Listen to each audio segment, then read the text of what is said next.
Hello everyone, welcome back to the channel. Today I'm going to be covering some more update 1.81 devblogs, as well as taking a quick look at some new things on the FJ-4B VMF232. First of which is this brand new skin, which is part of the 10th and final stage of the good old summer event, which of course, once you've unlocked, will give you this skin. Very interesting skin. It is historically accurate, just something I wanted to show there.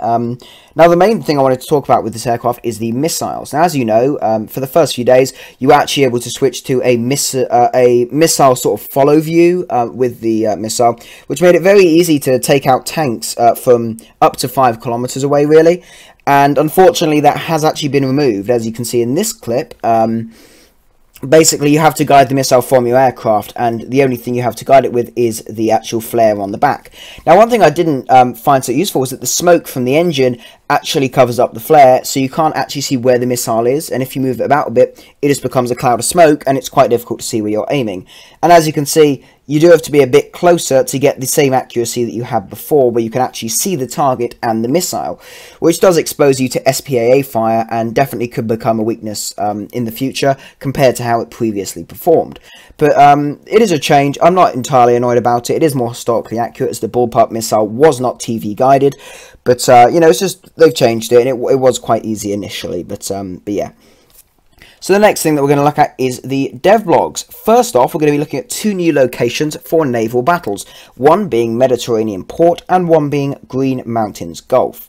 So first off, we're going to look at Mediterranean Port. Now, very interesting map. Basically, it says it's created and represents the coast of Italy. The Gaijin designers, the artists, developed the landscape together with a few bays and some sort of islands. Of course, you can't have naval battles in a big open area. Some islands make it a bit more interesting. And that sort of reminisces the surroundings of Naples and the island of Capri, which are real places. You can definitely see the sort of resemblance. Of course, it's not perfect to it's not a perfect copy of Naples in these places. It's like the America map, really. It's sort of copy of a real life place, but with a few changes to make the gameplay more interesting. Now, you will notice in some of these pictures in the background, you can see a volcano, which is a very, very good representation of Mount Vesuvius, the volcano that is actually near Naples, and that's actually where Pompeii is, the famous Roman city that was basically destroyed by the volcano. So this map does look very interesting. You do have a port town section. I was wondering if they could possibly develop this port section, the little town bit, into possibly a future tank map. Would be a very interesting location with all the different levels and just a very nice scenic area. But I'm sure someone will eventually make a custom battle with the tank spawns and air spawns and that sort of stuff. There are also, of course, some smaller individual islands. There's even an individual island with a villa on, those sort of things. Wind turbines, which, you know, they seem to be adding wind turbines in a lot of places. Not sure why that is. Naval ships at the moment, not many ships are actually out of World War II. There's only a few ships that are really Cold War. Majority of them are post-war World War II. So I don't see why they're adding wind turbines and stuff, but it's interesting that they're adding this sort of stuff. But generally, very nice looking scenery. Interesting map for sure, definitely something that I'm excited to play on. It's always good to have more naval maps. A lot of them are quite plain in terms of the naval map, so it is good to have this new Mediterranean one with the, there's a castle on a hill, the volcano, definitely an interesting feature there. I do wonder if the smoke from the volcano will be dynamic though, if it'll actually be moving and actually moving out the volcano, or if it will sort of be still. And the town, of course, makes it interesting, and it is a very big map, of course, quite large there. So the second map is the Green Mountains Gulf. Now, I looked into the Mediterranean port quite a bit, as I was very interested in the Naples location with the volcano and such. Green Mountains Gulf, I've not looked into so much. So basically, takes place on the coast of Northern Europe, so Scandinavia, those sort of the fjords, those sort of places. So basically, lots of rocky islands, moss-covered stones, pine trees, and stuff like that. Basically demonstrating the just the north area of Europe, really, where it's colder and those sort of places. So there's not so much on this map. Looking at the pictures, though, you'll notice there's a few that look really foggy. There's also it's just a lot of islands, really. Lots of islands, some mountains off in the distance. One of the islands has a castle on. Various heights for the islands as well. Of course, with most naval maps, you've got usually some higher islands around where the smaller patrol boats will be, so that it's a bit more difficult for the destroyers to sort of snipe them from long distance. Various islands as well, with there's a few shipwrecks lying around, some houses on islands. Just generally an interesting looking map. Not as I'm not as excited for this as I am for Mediterranean Port, but it's definitely an interesting map. Always good to have some more stuff. But yeah, this one is a bit more of, sort of, like I said, an open map, not so much interesting stuff around. There's basically just a castle on an island near the middle of the map, and then everything else is just smaller, sort of mostly empty islands. But, you know, of these two, I'd say the Mediterranean Port map is the one that I'm most excited for. It looks very nice, lots of stuff going on. You've got the port, you've got all that sort of stuff, which I think whenever a new map's released, I mainly look at it from a standpoint of, will this be a fun CB map for custom battles? I don't tend to look at it fully as, oh, will it be good for the game mode? For example, the Green Mountains Gulf map, that will probably be very good for naval battles as a whole, but the Mediterranean Port map is just a far nicer looking map, which will definitely be good for CBs as well, with the town and all the islands where you could possibly do drive tanks around and such. So now that we looked at the new naval maps, we're going to move over and look at the third and final thing for today, unless they're going to put up anything else, but this time I doubt they will, and that is a devblog on the flight models and physics of the helicopters in the game. So of course, with this update, helicopters coming along. One thing to mention is previously in devblogs they did say the name of the update was 1.81 Flight of the Valkyries. Now it's just the Valkyries, so it's slight name change. Fundamentally same thing, but just a slight name change there. Not sure if it'll change again, but we will see. Now, it's quite simple. There's just a few things on how helicopters work in real life. It's quite simple. Blade spins, pretty much using either gas turbine or something like that. Of course, that blade spinning does create a bit of momentum to one side, and of course the tail rotor is then used to counter that, but as well as that tail rotor speeding up or slowing down to create yaw and various things. Blade pitch can change to do that sort of stuff, and actually the entire pitch of the rotor can move to actually move the helicopter forward faster or slower. But definitely interesting there. But what we're going to be looking at is, the main thing we're looking at is the controls, which is something that people have been quite interested about at this point. Gamescom, there was a bit of light shed on that by the people flying, but people flying the helicopters at Gamescom, they did show various controls, but I believe that was only one control setting. I'm not sure which one it was, but we'll go through it now. So they got full controls, realistic controls, simplified mode, and mouse aim. So we're just going to go through them quickly. So full control mode, basically the player will gain complete control of the machine. You basically the helicopters that, of course, in real life do have auto trimmers or stability augmentation systems, or SAS, little thing to Kerbal Space Program there, SAS. But yeah, so any helicopter that has some type of automatic trimming or automatic stability thing will be in the game. So basically, you're using full wheel controls. If that was on that helicopter in real life, it will be still helping you in the game with that specific thing. And that will, of course, make the controls a lot easier.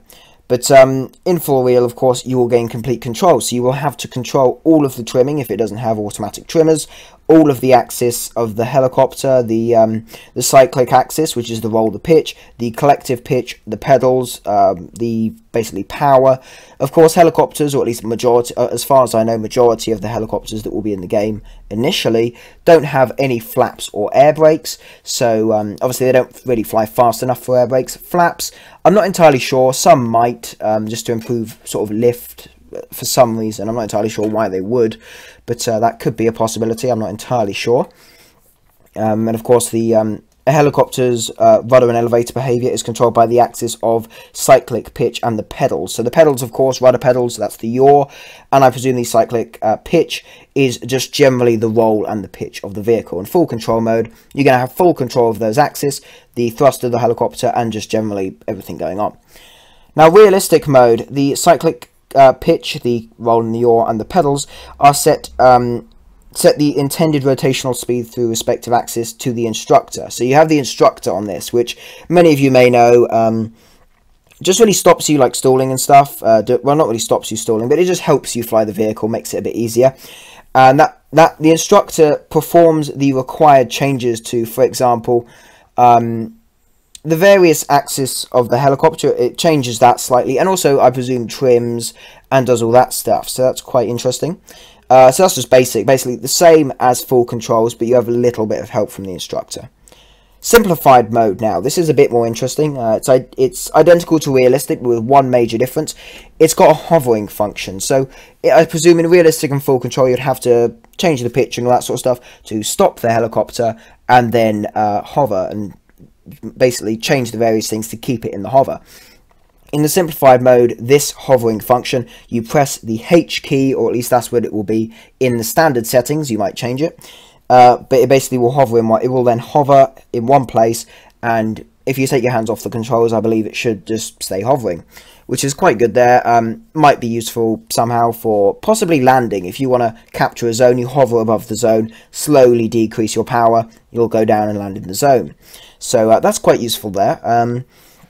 And it doesn't say anything about instructor, but since realistic, the mode before this one and the mode after it both have instructor, I presume this will also have instructor. Well, it does say it's exactly the same as realistic. Realistic has instructor, so you still have the instructor on this to help you out doing various trimming and also the general control of the vehicle. Now the final setting is mouse aim. So in this mode, the player will set the intended direction of the helicopter. Effectively what this is the aircraft mouse aim settings. You use the mouse to aim in the direction you want to fly, and the basically instructor will do that, and it will use basically move the various axes of the helicopter, the pitch, the roll, that stuff, to go in the direction you want it to. So that's quite basic. Of course, though, like with aircraft settings, you will still be able to actually manipulate those axes, the roll, the pitch, the yaw, with the buttons on your keyboard. For example, with aircraft, you've got Q and E, A for yaw, A and D for roll, and if you're like me, you have page up and page down for doing the pitch. So at the same time of using the mouse, you can also use those buttons, which means you can possibly, for example, hold the C button, which allows you to move around freely and view around. You can then use the mouse keys in a dogfight, so you can keep an eye on your enemy aircraft, but also keep maneuvering the aircraft, which could be interesting and useful, actually, in Tank RB with helicopters. If you're trying to escape, say, an SPAA, you can look backwards, see where he's firing, and then quickly use the keys on your keypad to actually maneuver your helicopter to not get hit. Now, this does also have a collectively controlled hover function, which I believe basically means that the instructor will control the whole hover function and do it all for you. And also, I believe it said somewhere, yeah, so simplified mode and mouse mode both have a thing where near the ground surface, the vertical descent speed will be automatically limited to form a soft landing. So under a certain altitude, you will not be able to descend above a certain speed, say a few meters per second. If you go above that, it'll obviously probably change the power, not allow you to do that. So that way, when you land, you're not going to like destroy your gear or destroy whatever you're landing on, and it'll make it a bit easier to land in zones, capture them, all that sort of stuff. Now, at the end of the devlog, all it really has is basically a thing saying that to get into the CBT, you need to either buy the Huey Hog Pack or the Hind Pack. Of course, I have looked at these before. They both look very good. Personally, I do prefer the Hind, as the armament on that is far in excess of that on the Huey. But of course, the Huey is maybe a bit more iconic due to the Vietnam War and that sort of stuff. But yeah, there we go. So, and of course, in the comments of a devlog, there are many people asking when there'll be a, as they say it, proper devlog with a new vehicle. And a mod has actually said that, well, this is technically a devlog, but there'll be more tomorrow, so probably tomorrow. So it's not definite, but tomorrow we'll have something. Hopefully, it'll be a new aircraft we haven't seen. Might, of course, be another copy and paste Gamescom devlog, very similar to that of the TAM, but we will have to wait and see. Anyway, though, that was all I really have for you today. Do feel free to comment below and let me know of what you thought of anything in today's video, be that the missile changes on the FJ-4B, the new naval maps, or possibly even the general controls of helicopters. I did sort of skip over those controls a little bit, but you should have got the gist, really, just on how each control setting changes from the previous one. But yeah, so thanks a lot for watching the video. please feel free to leave a like if you did enjoy the video. It would be very much appreciated if you could subscribe to the channel.